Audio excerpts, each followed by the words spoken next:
Hey guys, যদিহে পোনপ্ৰথমবাৰৰ বাবে আমাৰ চেনেলটো চাই আছে, প্লিজ চেনেলটো সাবস্ক্ৰাইব কৰি কাষতে থকা বেল আইকনটো প্ৰেছ কৰি অল কৰি দিবলৈ নাপাহৰিব। নতুনকৈ মাতৃ হোৱা অসমৰ জনপ্ৰিয় অভিনেত্ৰী বৰ্ষানীৰ বিষয়ে নিজৰ মাতৃত্ব অনুভৱৰ কথা তেওঁ অনুৰাগীসকলক জনালে। আপোনালোকক কাৰ বাৰু জনপ্ৰিয় অভিনেত্ৰী বৰ্ষানীৰ বিষয়ে প্ৰিয় মোক এটা কমেণ্ট কৰি জনাবচোন। মাতৃ হোৱাৰ অনুভৱৰ বিষয়ে কিনো ক'লে শুনি লওঁ আহকচোন জনপ্ৰিয় অভিনেত্ৰী বৰ্ষানীৰ বিষয়ে মুখেৰেই। এক ধুনীয়া সুন্দৰ আবেগিক যাত্ৰা, লগতে অলপ জটিলতাও আছে।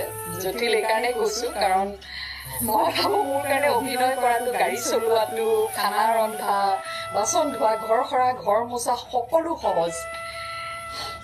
কিন্তু এই বাচ্চা জন্ম দি ডাঙৰ কৰাৰ যিটো এক যাত্ৰা, সেই যাত্ৰাটো ঠিক জটিল বুলিয়ে নহয়, নতুন বস্তু এটা শিকিছোঁ, নতুন কাম কিছুমান। এতিয়া ধৰক ঠাণ্ডা দিনত ঠাণ্ডা পাইছে নেকি, কিমান কাপোৰ দিম, কিমান কাপোৰ দিলে গৰম পাব, কিমান কাপোৰ কমাই দিম, বা এতিয়া ঠাণ্ডাৰ পৰা গৰম আহিছে, গৰমত ফেনখন কিমানত দিম, গৰম পাইছে নেকি, আকৌ ফেনখন দিলে একতে দিওঁ ঠাণ্ডা পাব নেকি, কম্বলখন দি দিওঁ নেকি, মূৰৰ পিছফালে দেখোন ঘামিছে, তাৰমানে গৰম পাইছে নেকি, উখৰা আহিছে। মই ইমান টেনশ্যন লওঁ চব কথাত।